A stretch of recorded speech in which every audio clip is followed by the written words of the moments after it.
Krajina, pokrajina je nam nekaj samoumevnega, pred nami so jo obdelovali že naši predniki, tako jo obdelujemo tudi mi in imamo občutek, da glede na to, kaj smo z našimi predniki do danes ohranili, da z njo delamo dobro. Krajina se spreminja.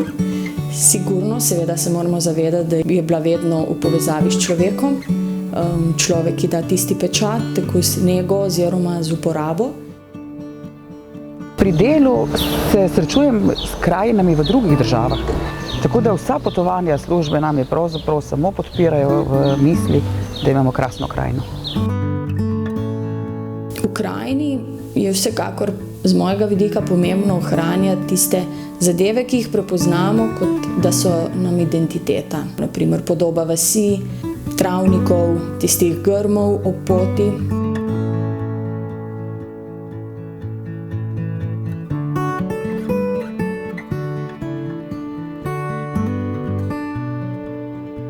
Sigurno je pomembno, da krajino načrtujemo v neki skupnosti, se pravi v skupnosti različnih uporabnikov. Na lokalnem nivoju z vključenimi čim več skupinami, društvi, organizacijami, ki jih ta tema zanima. O tem bi se želeli pogovarjati na javnih tribunah, na predstavitvah, na pisnih predstavitvah, kakorkoli, da pridemo do informacij.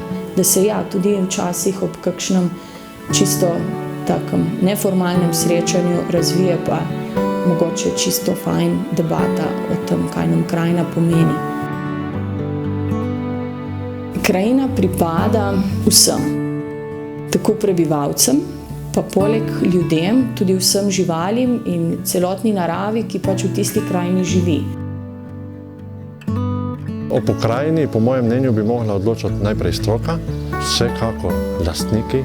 Lastnik mora imeti le pravico govora, lastnik ima tam kapital, imamo tam kapital, od katerega moramo preživeti. V našem prostoru je zelo pomemben tudi krajinski park. Seveda ima narava tukaj veliko povedati in mi smo mogoče tisti njeni prenašalci. Tako da čim širši dialog bi tukaj bil absolutno zaželen.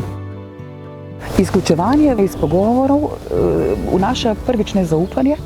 Ljudje imajo vedno občutek, če niso vključeni in obveščeni, da se dogaja nekaj, kar jim ni všeč. Če izključimo stroko, bomo delali velike napake, če izključimo lastnike, bomo delali veliko krivico, tako da ne smemo nobenega izključiti, le prav je, da smo vsi v tem dialogu. Z vključevanjem vseh zainteresiranih bi se izognili konfliktom, do katerih občasno tudi v občini in v naši okolici prihaja. Pivški okraj je odraz, da krajinske politike recimo nismo imeli, ne? Jaz to politiko pogrešam in vedno zagovarjam, da je odnos do krajine pravzaprav odnos do države, odnos do ljudi, odnos do naše kulture, zgodovine in vse. Jaz bi si želel krajinsko politiko, ki bi vzdrževala to, kar smo uspeli moji predniki ohraniti do danes.